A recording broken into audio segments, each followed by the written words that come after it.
Scripture Study, Isaiah chapter 17, verses 7 through 14. Narrated by Brother Rich Nath. At that day shall a man look to his Maker, and his eyes shall have respect to the Holy One of Israel. And he shall not look to the altars, the work of his hands, neither shall respect that which his fingers have made, either the groves or the images.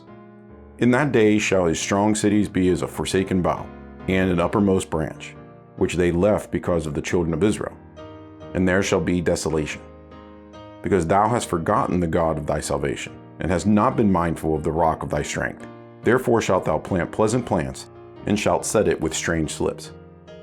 In the day shalt thou make thy plant grow, and in the morning shalt thou make thy seed to flourish. But the harvest shall be a heap in the day of grief and of desperate sorrow. Woe to the multitude of many people which make a noise like the noise of the seas, and to the rushing of nations, that make a rushing like the rushing of mighty waters. The nations shall rush like the rushing of many waters, but God shall rebuke them, and they shall flee far off, and shall be chased as the chaff of the mountains before the wind, and like a rolling thing before the whirlwind. And behold, at eventide trouble, and before the morning he is not.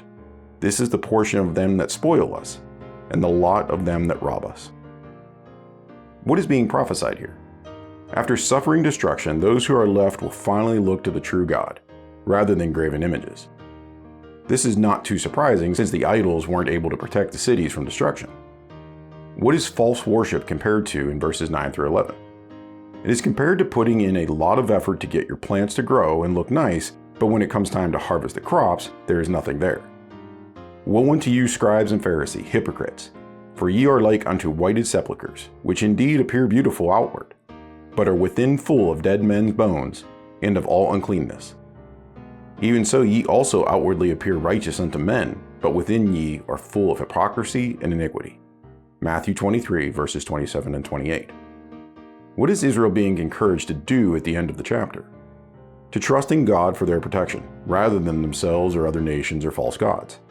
This passage describes how God can chase off the enemy, even wiping out a threat in a single night. These verses pronounce a woe on such enemies, saying this is what happens to those who will fight against Israel when Israel is relying on God for their protection.